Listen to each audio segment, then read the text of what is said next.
तरीके से लल्ला भैया भी रिटायर हो गए और अभी हम रिटायरमेंट लेना नहीं चाहते थे, लेकिन लगता है हम भी रिटायर हो गए।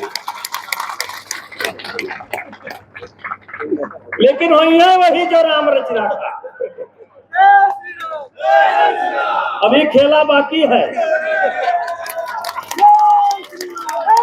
अभी खेला बाकी है। भाइयों, मुझे याद है सन 89 में मैं पहली बार विधान परिषद का चुनाव लड़ा था। पहली बार सन 89 में हम लल्ला भैया के इस कोठी पर हाजिर हुए थे और विधान परिषद के चुनाव में इनका सहयोग मांगा था। उस समय ये एमएलए हो चुके थे, उसके पहले ये एमएलए हो चुके थे और इस क्षेत्र की जनता स्वतः एमएलए बना चुकी थी। जबकि जो लड़ाई थी वो एक तरीके से बच्चों के बीच में, एक तरफ कुछ बच्चे थे और कुछ बुजुर्ग लेकर चलने का काम करते थे और एक तरफ पूरी सेना की सेना थी। ये राममूर्ति सिंह भी उसकी अगुवाई कर रहे थे और उस समय लल्ला भैया की ठीक से उम्र भी पूरी नहीं हुई थी। अपने खर्चे पर, अपने पर्चे पर इस क्षेत्र की जनता ने इनको विधायक बना दिया था। हम ब्लॉक प्रमुख का चुनाव हार चुके थे, एमएलसी का चुनाव लड़े थे, मदद मांगने के लिए आए थे। करनैलगंज विधानसभा से मदद मिली भी, बहुत जोरदार मदद मिली, बहुत ज्यादा वोटों से जीते, लेकिन सांसद इसलिए नहीं बन पाए कि विधान परिषद सदस्य एमएलसी इसलिए नहीं बन पाए कि 6 महीने बाद हमें इस गोंडा से सांसद बनना था, इसलिए बनाए गए। जिस समय चाहे लल्ला भैया, आज हम लोग तमाम प्रकार की बातें सुनते हैं, लेकिन एक शेर है कि तूफान चमन में जब आया, तूफान चमन में जब आया तब खून बहाया था हमने, और जब वक्त पुलिस का आया कहते तेरा अधिकार।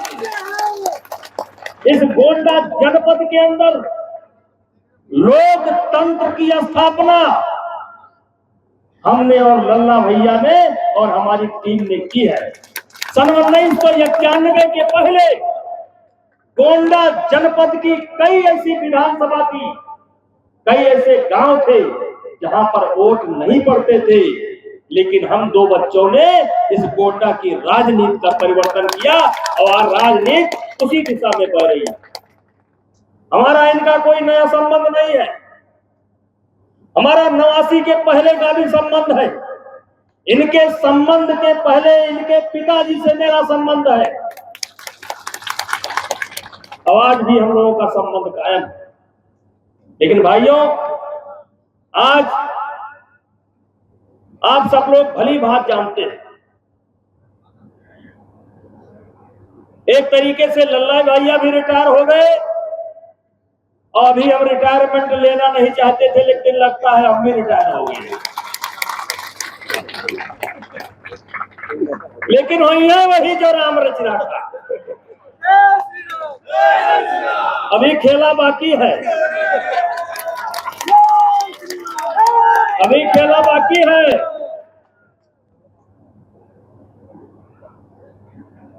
और हमारी जगह पर हमारे पुत्र कर्णवीर सिंह को टिकट मिला है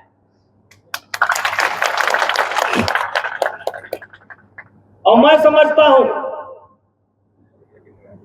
बहुत आसानी से आप लोगों ने करणभूषण सिंह को स्वीकार कर लिया, बहुत आसानी से।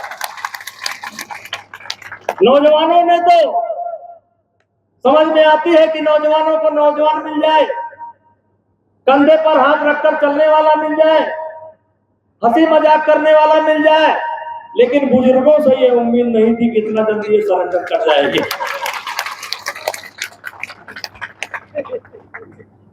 लेकिन भाइयों, एक पिता के लिए क्या हो सकता है? कुछ लोग पूछते हैं कि क्या आप पार्टी के निर्णय से खुश नहीं है? हमने कहा एक पिता के लिए इससे बढ़कर के क्या हो सकता है कि अपनी विरासत